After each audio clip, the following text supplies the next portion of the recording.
भारत के internal enemies कौन है? भारत के इंटरनल एनिमीज भारत को किस तरह हार्म करते हैं? भारत की सरकार इन इंटरनल एनिमीज का इलाज करने के लिए क्या कर रही है? ये तीनों बहुत इंपॉर्टेंट क्वेश्चंस हैं। सिर्फ इसलिए नहीं क्योंकि पहलगाम हुआ, सिर्फ इसलिए नहीं क्योंकि हम पाकिस्तान को सबक सिखा रहे हैं, सिर्फ इसलिए नहीं कि एक यूट्यूबर ज्योति मल्होत्रा करके पकड़ी गई और उसके बाद और भी बहुत सारी स्टेट्स में अरेस्ट हुआ, पर इसलिए क्योंकि किसी भी नेशन के डिफेंस, उसकी नेशनल सिक्योरिटी में सबसे बड़ा खतरा उसके अंदर का चैलेंज बनता है। जो लोग उस देश को हार्म करना चाहते हैं, डिस्ट्रॉय करना चाहते हैं, और उसके बहुत सारे मेथड्स और मीन्स होते हैं। आज एक एग्जांपल देके उस इंटरनल थ्रेट की बात करने जा रहा हूं, स्पेसिफिक बात करने जा रहा हूं। आज एक एग्जांपल देके आपको थ्रेट के ऊपर एक्शन क्या हो रहा है उसकी भी बात करने जा रहा हूं। ये दो चीजें, थ्रेट क्या है एक उदाहरण से समझ रहेंगे आप।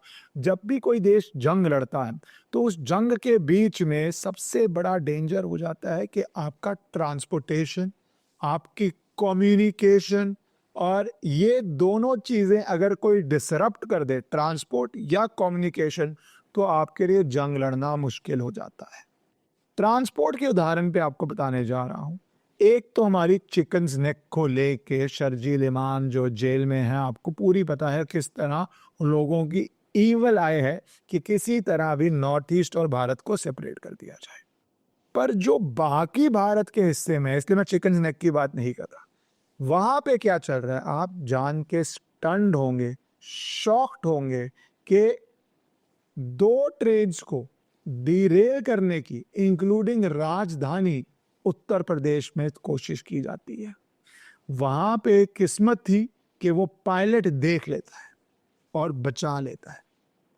ये हुई कि यूपी के हरदोई के अंदर एक लोको पायलट राजधानी एक्सप्रेस नंबर 20504 जो दिब्रुगढ़ असम जा रही थी दिल्ली से, उसको रास्ते में दिखता है ऑब्स्ट्रक्शन।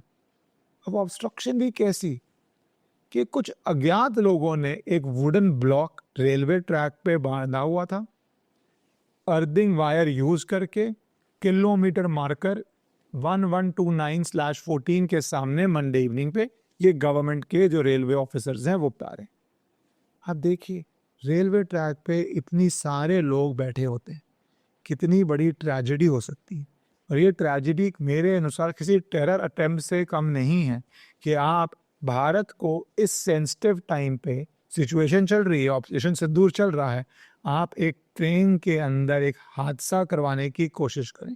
ड्राइवर ने, सतर्क ड्राइवर था, उसको बधाई देनी चाहिए, उसने स्पॉट कर लिया और इमरजेंसी ब्रेक लगा दी। पर ये क्या इकलौता रीजन है? नहीं, एक और अटेम्प्ट किया गया था काठगोदाम एक्सप्रेस 15044, उसका भी अटेम्प्ट कुछ था जो पूरी जानकारी नहीं आई, क्योंकि सारी जानकारी आती भी नहीं, आनी भी नहीं चाहिए, उसको भी प्रिवेंट कर लिया गया। इससे पहले आपने स्टोरियां सुनी थी कि जब वंदे भारत हमारे देश ने इतना इन्वेस्टमेंट करके किया है कि कहाँ कहाँ अलग अलग जगहों से पथराव की रिपोर्ट आ रही थी। जौनपुर यूपी में दो इंडिविजुअल्स, अफजल अली अलियास सोनू और रेजिडेंट्स थे जो वहां के ही, वो अरेस्ट हुए के क्योंकि एक steel drum railway track Jaunpur district में डाल रहे थे। फिर सोचिए, कहीं पे लक्कड़, कहीं पे स्टील ड्रम, कहीं पे डीरेलमेंट, कहीं पे एक बहुत डेंजरस ट्रेंड है रेलवे ट्रैक को चोरी करने का। ये सब एक साथ जो पिछले कई सालों में बड़ा है और बहुत भयानक बन गया है, ये होती है ट्रांसपोर्ट डीरेलमेंट स्ट्रेटजी। आप अगर वर्ल्ड वॉर 2 देखेंगे को, जब जर्मनी ने फ्रांस कैप्चर किया हुआ था तो फ्रांस की आर्मी को स्टीम रोल कर गई थी, तो फ्रेंच का बेसिक पर्पस ऑक्यूपेशन आर्मी को रोकने का क्या था? ब्रिजेस तोड़ दो, रेलवे लाइंस तोड़ दो, कम्युनिकेशन के टावर्स तोड़ दो, कि जर्मन देश पे काबू न रख पाए। वो होती है जब आप किसी फ्रीडम के लिए लड़ रहे हैं। पर किसी देश के अंदर जब ऐसा देश की चुनी हुई सरकार बैठी है, देश की आर्म्ड फोर्सेस हैं, तो ये terror attempts national security angle से भी अटेम्प्ट है। और बार बार मैं उदाहरण देता हूं शर्जील इमाम का, जहां पे भी 22 किलोमीटर एरिया को ये जाम करना चाहते थे। ट्रांसपोर्ट रुक जाए तो आप सेफ्टी क्या करेंगे? दूसरी तरफ वंदे भारत पे बार के बार अलग अलग जगहों से जो पथराव की न्यूज आती है, वो भी मैं इसी दिशा में देखता हूँ।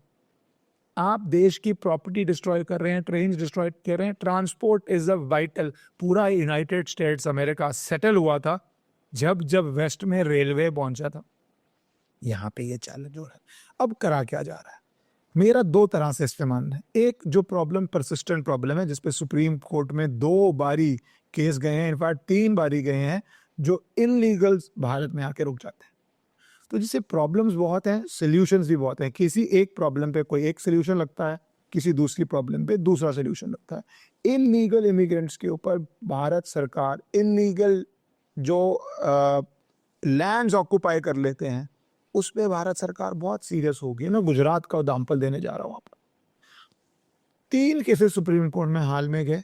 एक जहाँ पे रोहिंग्यास को पानी में फेंका जा रहा है वाली कहानी, कोई रिलीफ नहीं मिला, सुप्रीम कोर्ट ने स्टे नहीं किया। फिर दोबारा रोहिंग्यास पानी में फेंका जा रहा है वाली स्टोरी लेके सुप्रीम कोर्ट गए। सुप्रीम कोर्ट ने कहा ब्यूटीफुली क्राफ्टेड स्टोरी, कोई रिलीफ नहीं दिया। यूनाइटेड नेशंस का हवाला दिया, आपको बहुत अच्छी तरह पता है। कोर्ट ने कह दिया कि हमारा देश सॉवरेन है, कोई हमारी सॉवरेनिटी को चैलेंज नहीं कर सकता बाहर बैठ के, चाहे यूनाइटेड नेशंस का हवाला दो, चाहे किसी का भी हवाला दो। तीसरा श्रीलंकन का केस था, रिफ्यूजी का। वहाँ पे कोर्ट ने साफ सटीक कमेंट किया, ऑब्जर्वेशन दिया कि इंडिया इज नॉट अ धर्मशाला। अब जो धर्मशाला नहीं है तो पब्लिक लैंड क्या होता है? पब्लिक लैंड पूरे देश का होता है। एक गुजरात में जगह का नाम था जिसको लोकल एरिया में लोग मिनी बांग्लादेश के नाम से कहते थे, क्योंकि इतने इलीगल बांग्लादेशी थे। अभी 2025 में जब ये ड्राइव चल रही है, 250 बांग्लादेशी अप्रहेंड हुए थे अहमदाबाद में, उसमें से 207 चंदोला एरिया से निकले थे। अब चंदोला लेक डिमोलिशन ड्राइव चल रही है, मिनी बांग्लादेश नाम दिया हुआ, इतने इलीगल बैठे हुए हैं। 200 से ज्यादा अभी डिपोर्ट करे जा चुके हैं। मैंने आपको एक बताया था, पिछली वीडियो देखिए, कि किस तरह 5 स्टेप्स लिए गए थे इंटरनल सिक्योरिटी पे, और उसमें कितने अलग अलग प्रदेशों से बांग्लादेशी पकड़े जा रहे हैं। पर वो सफिशिएंट नहीं है, क्योंकि आप पकड़ के डिपोर्ट कर रहे हैं, पर जो यहाँ पे इलीगल घर बना के बैठ गए हैं, जो पब्लिक लैंड्स हैं, आप सब टैक्स पेयर, जो नेशन की प्रॉपर्टी है, एक तरह से वी द पीपल की प्रॉपर्टी है, उस प्रॉपर्टी को गवर्नमेंट को यूज में लाना है सिटीजन्स के वेलफेयर के लिए। पर लोग जब इलीगली ऑक्युपाई कर लेते हैं, कई बारी तो रिवर बेड्स पे कर लेते हैं। यूपी में खबर आई कितने सालों से लोगों ने नदियों के ऊपर घर बना लिए हैं। गुजरात में भी ये प्रॉब्लम है, हर जगह ये प्रॉब्लम है। पर उसके अंदर इलीगल माइग्रेंट जोड़ दो और उसके अंदर इलीगल माइग्रेंट्स के डेन बना दो, तो वो मल्टीपल लेयर प्रॉब्लम है। अब यहाँ पे कितना कड़ा एक्शन हो रहा है? टारगेट है 2.5 lakh square metre illegal encroachment साफ कर देगा। फेज 1 में 1.5 लाख इलीगल इंक्रोचमेंट साफ की थी। फर्स्ट में 4 लाख स्क्वायर मीटर। साइज समझिए, पॉपुलेशन समझिए। और ये इंक्रोचमेंट बहुत मुश्किल से इलीगल बांग्लादेशियों का बोल रहे हैं, बहुत जगहों पे घर था, उसको सरकार एक के बाद एक जेसीबी लगा के साफ करी जा रही है। पहले दिन 8,200 स्ट्रक्चर डिमोलिश हुए। जानकारी रखिए, यहाँ पे ऐसा नहीं है एक स्ट्रक्चर में 4 लोग रह रहे। आपको पता है इलीगल सेटलमेंट्स में एक एक स्ट्रक्चर में 100, 200, 500 लोग भी रह जाते हैं, स्ट्रक्चर के साइज पे डिपेंड करके। बेसमेंट से लेके टॉप तक ऐसे भर जाते हैं, तो 8,200 में आप अंडरस्टैंड कर सकते हैं कितने रह रहे हैं। 50 बुलडोजर्स, 40 जेसीबी और 35 Hitachi machines, full state power use होके हो रही है। और अब सेकेंड फेज 3-4 दिन चलेगा, जो 20 मई को शुरू हुआ है। Big big crackdown. इसके 2 एस्पेक्ट्स। एक, जब ये पूरा लैंड रिकवर हो जाएगा, इसकी वैल्यू लफली, जो पहले भी रिकवर हुआ है 2024 में ड्राइव हुई है, 10,000 करोड़ से ऊपर बोली जा रही है। 10,000 करोड़। नेशनल सिक्योरिटी इंपैक्ट तो अलग ही है। और 3,000 police personal, 25 state reserve police force, ये कंपनीज, क्योंकि वायलेंस का खतरा रहता है, लोग मॉब्स बन जाते हैं, खतरा रहता है।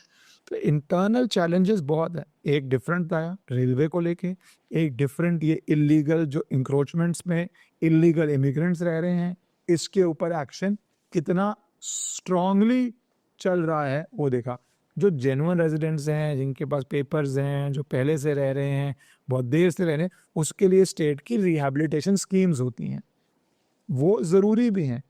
इंडियंस को सफ़र नहीं करना चाहिए, जो लीगली रह रहे हैं सफ़र नहीं करना चाहिए, रिहैबिलिटेशन स्कीम्स होनी चाहिए। जो इलीगली रह रहे हैं वो के लिए सिचुएशन अलग है। मेरा मानना साफ है, आप इस पे कमेंट कर दीजिए, मैं इस पे वीडियो ख़त्म कर दूंगा कि जो इलीगली भारत में रह रहा है वो आया ही भारत में क्राइम करके, भारत के लॉज का उल्लंघन करके आया है, बिना वीज़ा के आया है या वीज़ा को ओवरस्टे करके, तो भारत के लॉज के ब्रीच में है। अलग अलग लॉज हैं, फॉरेनर्स एक्ट, पासपोर्ट एक्ट, बहुत सारी हैं, उसके ब्रीच में है। जो भारत में वैसे ही इलीगली है, मेरे अनुसार उनके ऊपर सख्त से सख्त कानूनी कार्रवाई होनी ज़रूरी है और उनका डिपोटेशन कंपल्सरी है भारत की सिक्योरिटी, इकोनॉमिक प्रॉस्पेरिटी के लिए। आप भी अपने कमेंट नीचे ज़रूर कीजिए। भारत माता की जय।